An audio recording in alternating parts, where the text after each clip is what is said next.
going on, peeps? Welcome back to another video. Contrary to what many of you seem to think, I read most, if not all, of the comments. Yes, even this one, that one, and that one. Now you might be asking, why did I just tell you that? Number one, stop posting weird comments. Number two, I have been seeing a ton of you guys complaining that I have been doing way too many desserts, and honestly, I kinda have to agree. I feel like every few weeks we kinda get in the habit of doing like 4, 5, 6 videos in a row of desserts, and without even realizing it, I kinda tire us all out. That is precisely why this week I have chosen to do the teriyaki chicken stir-fry dish, which seems like a really delicious, simple version of a recipe I've never been able to get quite right. With all that being said, let us get right into it. So guys, the ingredients we're going to need to make this recipe today are some chicken breasts, some bell peppers and broccoli, a large sweet onion, some soy sauce and honey, a tablespoon of sesame seeds, salt and pepper, white rice, and some garlic. And before we get to actually cook anything, there's a lot of prep work we got to do beforehand. And I began with my peppers. I started cutting up my red, yellow, and green pepper. It only says that you need 2 small ones in this recipe, so I'm going to cut up these 3 and then only use about half of the total pepper I have cut up. The second thing I did was grabbed my head of broccoli and started to cut those up into florets? What's that word? I don't remember. Either way, you're going to need about 2 cups total of chopped broccoli. Now, I moved on to this massive onion that's almost the size of my head. And being that it's so ginormous, I'm only going to use half. And I proceeded to slice that up into nice thin strands as well. Try your best not to break out in tears while doing this. Now, I just grabbed 3 small cloves of garlic, used my knife to help me peel the skin off, and then diced those up. The recipe called for a teaspoon of chopped garlic, so I figured these 3 small cloves would be perfect.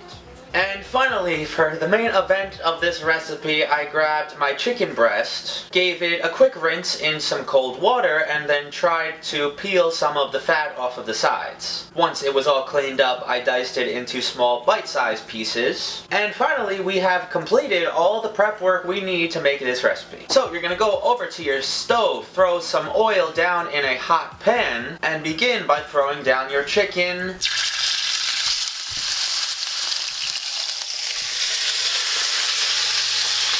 I think that was a bit too hot. Take 2.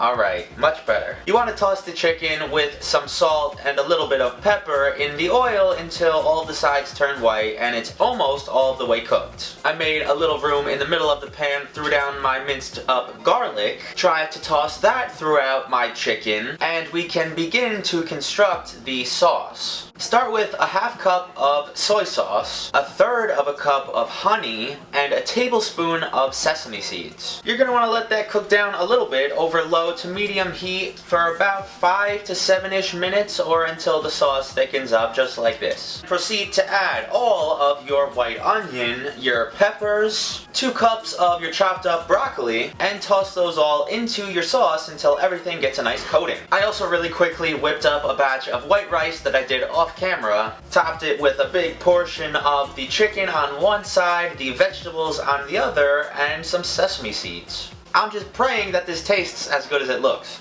Now, just appearance-wise, I could tell you that this looks just as good as food you would get from any restaurant. I am gonna also try some of the vegetables first.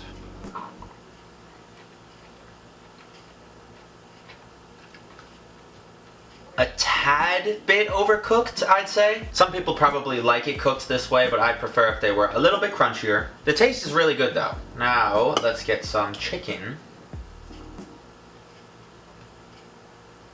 Alright. So, again, a tad bit overcooked. And I was just about to say the flavor was amazing on this, because at first it is, but a couple seconds afterwards it leaves like a really thick, salty film coating on your mouth. If I had to guess, that's probably from the extra salt we added at the beginning because there's already so much soy sauce in there. And just letting the sauce with all the vegetables and chicken and everything cook down a little bit too much. It kind of stinks too because this is a recipe that just a couple minutes more or less cooking time here or there could make a huge difference. And because of that, even though this one had potential to be either a 9 or a 10, I'm gonna have to probably give it about a 7. Hope you guys enjoyed this week's video. If you did, smash a like on this. Now, I have said this once before, but I gotta say it again. If you guys make any of the recipes that I try in these videos, make sure to snap a picture of it and send it to me, because I love to see when you guys try to see if you can do better than me. Not that it would be that hard. But if you do not follow me on Instagram or Twitter already, those links are down in the description if you want to go do so. Other than that, have an absolutely awesome rest of your week, and I'll see you right back here on Sunday. Peace!